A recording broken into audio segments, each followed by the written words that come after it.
today and a decision, the process, a decision reached, but it appears as though there was very little discussion and the whole process has been adjourned. No, it's not so. Charles, yes, Nigerians have the right to expect, after all, we are their representatives. We're elected by them to represent them, and I know that expectation is high, and we could have done it today. But you see, the Constitution has prescribed rule. This emergency rule is a very serious constitutional development. Indeed. That is one of the most serious constitutional developments. And the framers of the Nigerian Constitution took their time, not only in regulating strictly the conditions under which it can be imposed. And let me be clear, none of this talks about removal of elected officials. None of it. In other words, the expectation is that the president, even when he declares a state of emergency, can do so to strengthen and aid the elected officials, not to replace them. So if it's that important, why didn't you guys discuss it today? By the Constitution, after the declaration, which the president has done, what he has done has not actually completed the declaration. The president has only started the process. Yeah, but he's sworn in the administration. Yes, whatever he has done is inchoate. It has not crystallized.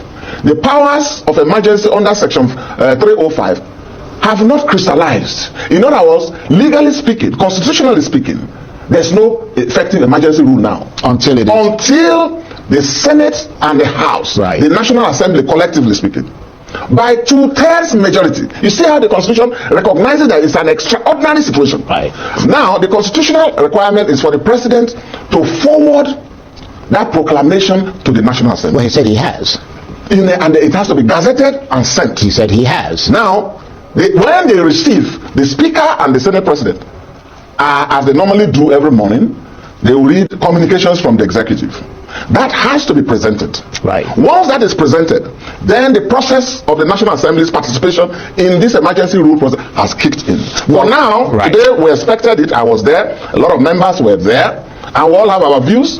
There may be some who are in support, but I can tell you it will be a difficult thing to get it passed. And let me tell you, the Constitution says 2/3 majority. In other words, of the total number, not of the people who are present. And but there are some of us who, because we take this seriously, it's an ideological issue. It's not just personal. It's not because of Sim Fubara. It's not because of Amehule. It's not because it's an APC government doing it. No. It is for some of us ideological. It has to be a matter of protecting the sovereignty of the peoples of River State and then the democratic rights within our Constitution. Would you be surprised if the Senate passes that?